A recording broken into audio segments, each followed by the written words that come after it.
The Purple Cincture. Written by H. Thompson Rich. Told to you by Edward E. French.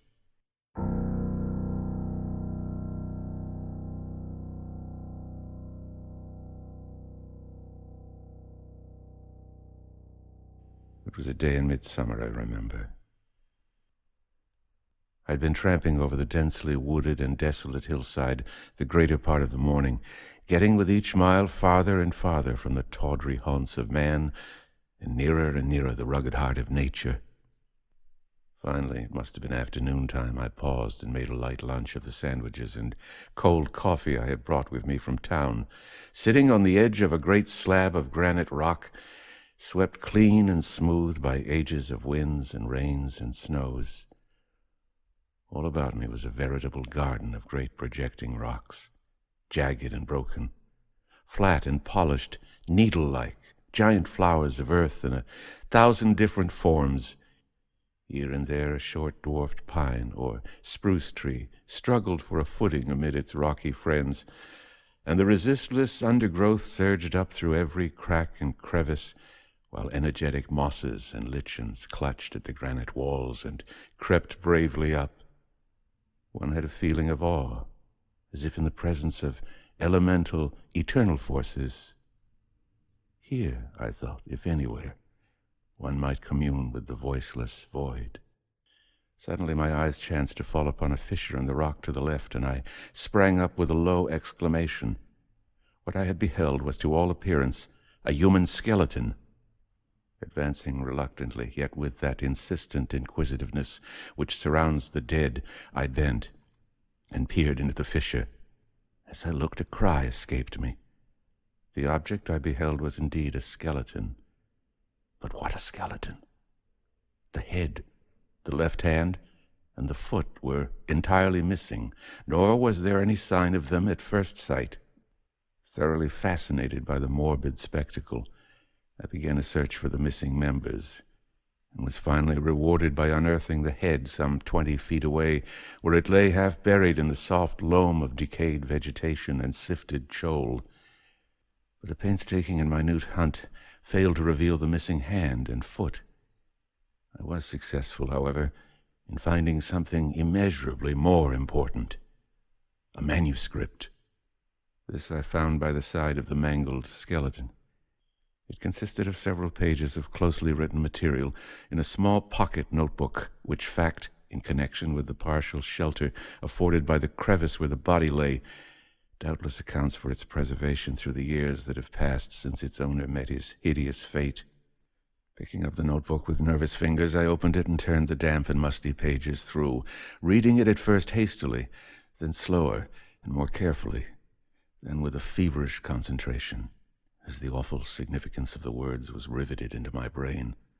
The writing was in a man's cramped, agitated hand, and I give it to you just as I read it, with the exception of the names and places, and a few paragraphs of vital scientific data, all but a few words at the very beginning and end, where the manuscript had been molded into illegibility by the gradual action of the weather. Here follows. It was strange. I had a sense of apprehension from the start. A vague, indescribable feeling of doubt, of dread, as if someone, something were urging me out, away, into these sullen hills. I might have known. The law of retribution is as positive as the law of gravity. I know that now. Oh, irony. But I was so sure no one knew. No one could know. She, my wife, heart of all, until the end. And the neighbors, her friends, never. She had merely pined away. No one dreamed I had poisoned her. Even when she died, there was no thought of autopsy. She had long been failing. And had I not been most concerned, none in the little town of Pelham but who sympathized with me. And I mourned. Oh, I mourned. So it was that she paid the price of her infamy. All, but revenge never was sweeter. And he? Oh, but I despised him. Even as I had formerly admired him, even as I had once loved my wife, so I despised him. And despising him, I killed him.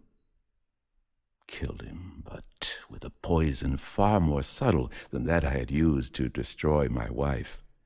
Killed him with a poison in effect so hideous, so harrowing, that I can scarcely think of it without sickening even as I write. The poison I inculcated into his veins was a germ poison, a disease I, a physician of no small repute, had discovered and bred. A disease I had found existed only in a particular and very rare species of virulent purple and orange-banded spider, the genus. Here follow in the original manuscript 7 paragraphs of elaborate scientific data of no particular interest to the average reader, but of incalculable import to the scientific world. These paragraphs I have omitted from this account for very significant reasons, but I hold them open to scientific examination at any time. And as I have said before, I will welcome investigation by reputable scientists. The genus, a disease which was responsible for the extreme rarity of this particular species. By careful investigation, I was able to learn the exact manifestation and workings of the disease, which by their frightful ravages upon the system of the unfortunate victim fairly appalled me. By segregating and breeding diseased members of this particular species of spider, I was able to produce the disease in the young in its most virulent form. You can well imagine the care I used in handling these spiders to prevent infection. Briefly, the symptoms were as follows. The spider about to be stricken apparently first experiences a peculiar numbness of the first left foreleg, to judge from its inability to use or move the affected member. A day or so later, the leg, which is in a healthy condition, is a dull brown, turns a pale, sickening shade of yellow, which deepens rapidly until it has taken on a flaming orange hue. Then in a few hours, a deep, vicious-looking blue cincture or band appears just at the first joint of the affected member. This cincture rapidly deepens to purple, which seems somehow to sear its way into the flesh and through the bone, so that in a surprisingly short time the whole leg is severed at the joint where the cincture has been. The spider then appears to regain its normal condition of health, which it maintains for about a week. Then once again, the hideous disease manifests itself, this time in the left feeler, or antenna, which in turn becomes yellow, then orange, whereupon the same blue cincture appears and deepens to purple. Then in about the same period of time as in the case of the leg, the antenna drops off, seared as if by some hellish flame. Once again, the spider appears to regain its health. Then, in about a week, the whole head of the stricken insect turns slowly yellow, then orange, then the cincture appears. And as a last manifestation, the head is seared off in flaming agony, and the spider dies in horrible convulsions. That, briefly, is the process, as I was able to note after weeks and months of tireless research and observation. So what more perfect punishment for the man who stole from me my wife while pretending to be my friend? Toying with her as I did, I had not the heart to kill her in this hideous way. So I put her to death with a painless and insidious poison. But for her lover, I had no mercy. In fact, I gloated as I worked over my vile and diseased spiders, breeding them together until I was convinced that I had the germs of the disease in its most virulent form. Even then I was not sure what their effect would be on a human being. But that much, at least, I must hazard. So, having finally made all my preparations, I invited him to my house and placed one of the diseased spiders upon his forehead one night as he slept. It must have bitten him, for he awoke with a cry, and I had barely time to close his door and get back to my room before I heard him rise and turn on the light. Then he called me, and I came to him, burning with a fiendish satisfaction. "Something has bitten me, horribly," he said. I feel as if I were going to be ill." I managed to reassure him by telling him that it was very likely nothing but one of our uncommonly large mosquitoes, and he returned to bed. But he did not sleep. All night I heard him moaning and tossing, and in the morning he was very pale. I do not know what is the matter with me," he said, and I thought he looked at me queerly, "but I feel as if a little rest would do me good. I feel choked. I think I will pack up my knapsack and go off to the hills for the weekend. Want to come?" I longed to go with him, to see the dread disease work, but I feared its deadly contagion and was anxious to get him away before I myself became contaminated. So I said no, and he went. That was the last I ever saw of him. But once he went away, as he had promised, and he seemed apparently well, all except the curious little inflamed spot on his forehead, whose significance I knew so well. He went away, and he failed to come back. Days passed, and there came no word from him. People began inquiring. It was odd that he should have left no address. His business suffered. Weeks went by, and no word. Search parties were sent out. The river was dragged. The morgues of nearby cities were searched, and all the while I laughed. For who would think of turning to those far-off hills? And yet, as the days went by, I found myself turning to them again. Wondering. I grew nervous, agitated. I got so I couldn't sleep. Finally, on a day in late summer, it was the 8th of August, a date I shall never forget, I packed a few things and set off. In search of him? God knows. I tried to tell myself not, but at any rate I found myself strangely, magnetically drawn to those distant somber hills, and thither I went. It was one of those gorgeous mornings that only August can produce, and the exhilarating air would have lifted my spirits, but instead I walked along depressed, and the knapsack strapped to my shoulder served only to intensify the feeling. In spite of all I could do, I found my mind reverting to the hideous revenge I had wreaked on my wife and her lover, and for the first time repentance stole in upon me. I walked along slowly, and it was well toward noon before I left the beaten road and started at random off over the hills, following a narrow and little-used path. Progress now became doubly slow and painful, leading often up steep inclines and hard descents, with the aspect momentarily becoming more and more rugged as I left the lower hills and climbed toward the mountain. By this time, however, I had got a kind of exhilaration sought in vain during the earlier hours of the morning, and climbed on, glad to free body and mind thus of the poison of brooding and lassitude. I would return to the town at night and take supper at one of the small inns that abounded thereabouts. This would give me some hours yet before I turned back.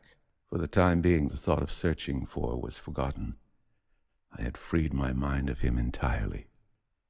Presently the path I had been following branched, and the right half narrowed into an all but obliterated trail, leading up a laborious slope.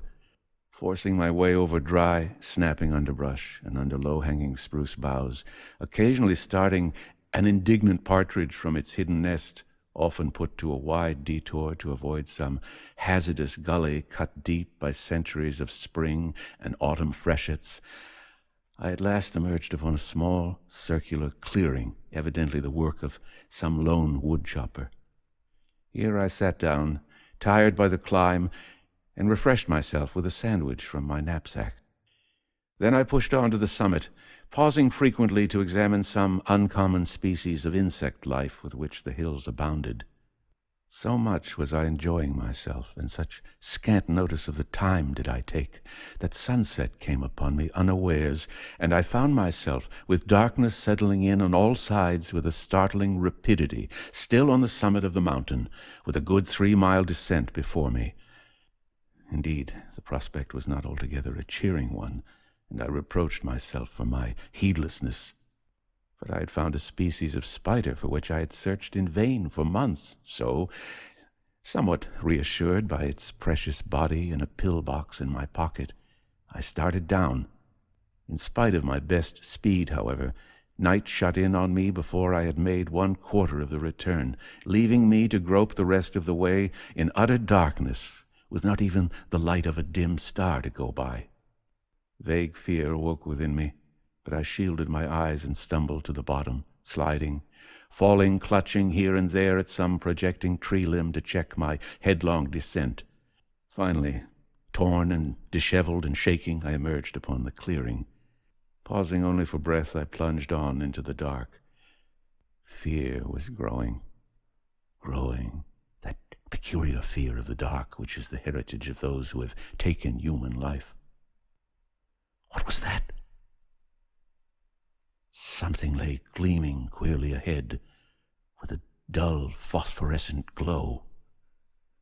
I stooped and picked it up, and flung it from me, shuddering. It was the skeleton of a human foot. I groped on, my every heartbeat choking at my throat. Of a sudden, I came forcefully against a barrier of rock. I tried to feel my way around it, to get beyond it, but I could not. It seemed continuous, a solid wall that would not let me by. Had I fallen into a trap in the darkness? Terrified, I turned, and there lay something else gleaming with that same weird phosphorescent glow. Sick with terror and dread, half fearing what it might be, I sprang upon it and picked it up. The rotting hand of a human being. With a stifled gasp, I flung it from me, reeled, tripped through some vines, and fell, swooning. Then I came to myself. I struck a match and looked about me. Its feeble flame revealed a pair of damp, rocky walls, low and vaulted. I was in some sort of cavern. Later on I crept out, collected an armful of sticks, brought them back, and soon had a fire started.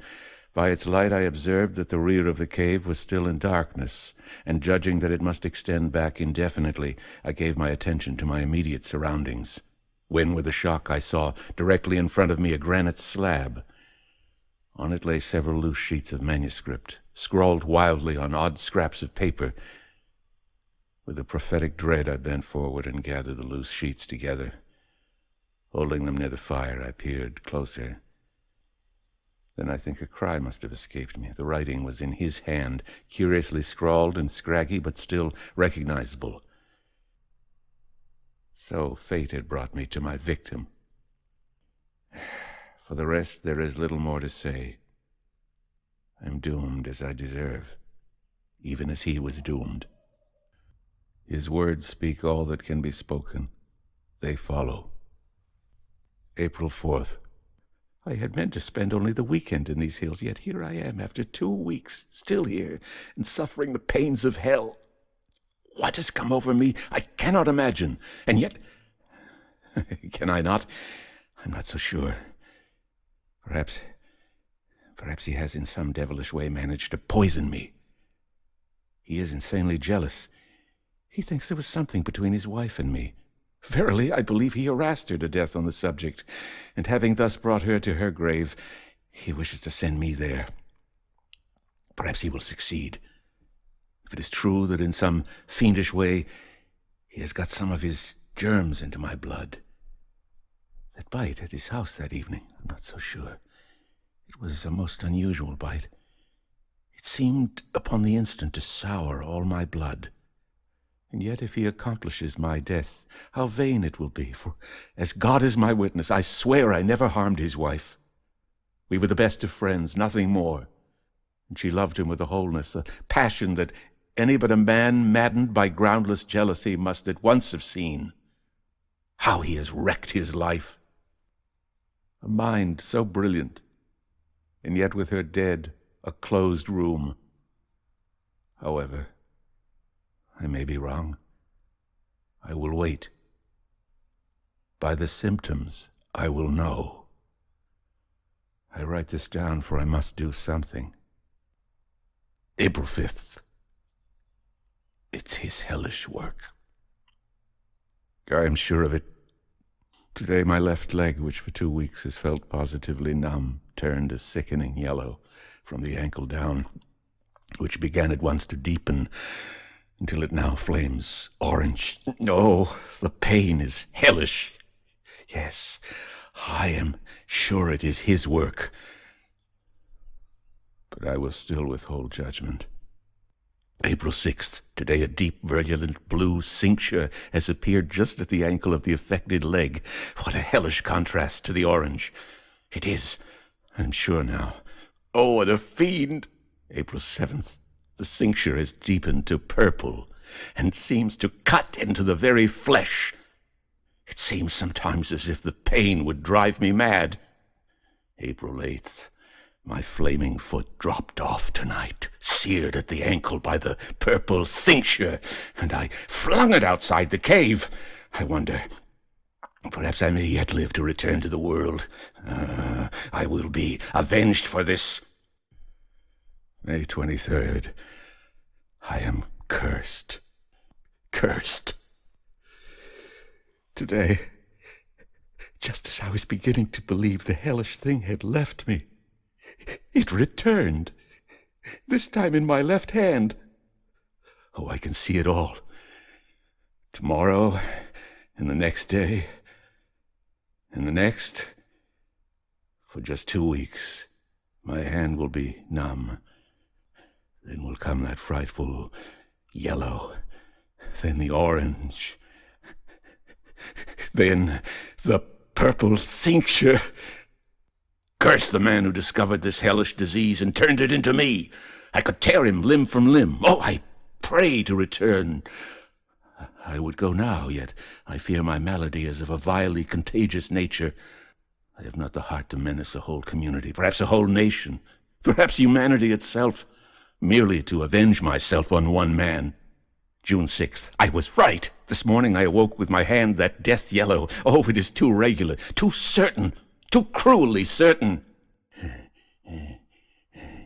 June 9th. Thank God. My hand is gone. Out there where my foot went. It happened tonight. Perhaps I may yet return. Perhaps I may yet be avenged. I wonder. July 21st. Doomed. That fearful numbness again. This time in my head. I cannot think. I cannot write. I can scarcely breathe. Oh, the pain, the pain. Here it ended in a sputter of ink, trembling in every limb, filled with a horror and anguish and remorse no man can know, spellbound by the awful tale those few sheets told. I sat there motionless. So, I had been wrong. Oh, my jealousy, my insane jealousy! As I sat there, all desire of life suddenly left me, and I thrilled with joy at the remembrance of the hand and foot I had come upon outside the cave. They were his. I had touched them. I was contaminated with the dread disease. What was that?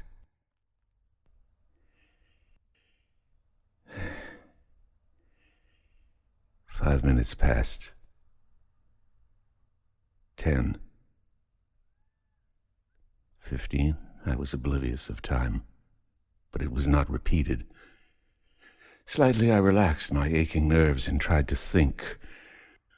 Suddenly the significance of that last entry of his diary burst upon me, and I sat shivering as under a sudden deluge of icy water. July 21st. 2 weeks more would make it August 5th, and 3 days more would bring it to August 8th. Great God!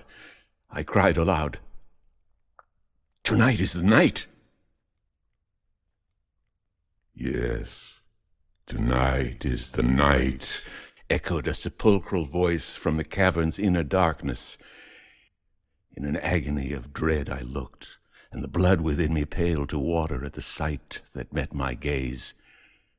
Something with but a single hand and foot emerged from the shadows of the back of the cavern and began to come forward, leaning heavily upon a rough staff for support. Stay back. Stay back! For the love of God! I shrieked. But the terrible thing came on, and the awful eyes fastened themselves upon my person and suddenly recognized me. And it smiled a hideous smile. When it drew nearer, I could see that all above the shoulders flamed orange, while around the neck a livid purple cincture seemed actually to be searing its way into the flesh. "This is your revenge," it spoke. "And this is mine," raising the hellish stump of its mutilated left arm and panting heavily at me. "My suffering is over, but yours is all to come. And to the bodily pains of hell will be added the mental tortures of hopeless remorse, knowing your wife was innocent. With that, I curse you." Even as it spoke, the eyes rolled out of sight behind horrible lids, the tongue protruded itself in flaming agony, and the whole head, suddenly severed at the neck, thudded upon the cavern floor. I came to my feet with a mad cry that, shattering the silence beyond the deepest shadows, swelled up in 1,000 echoes, from the wail of a soul in torment to the screech of a crucified demon. Then I rushed headlong out. For the rest, the last page was illegible, as the first had been, worn and corroded by the slow action of years of decay.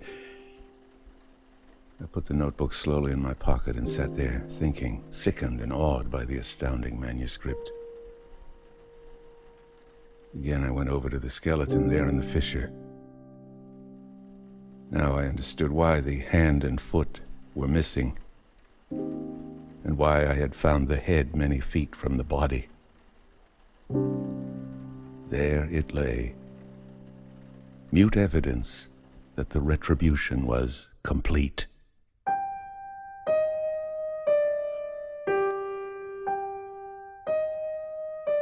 The Purple Cincture. Written by H. Thomas Rich. Told to you by Edward E. French. Copyright exists on all recordings issued by Edward E. French. Inquiries should be addressed to email edwardfrench06@hotmail.com.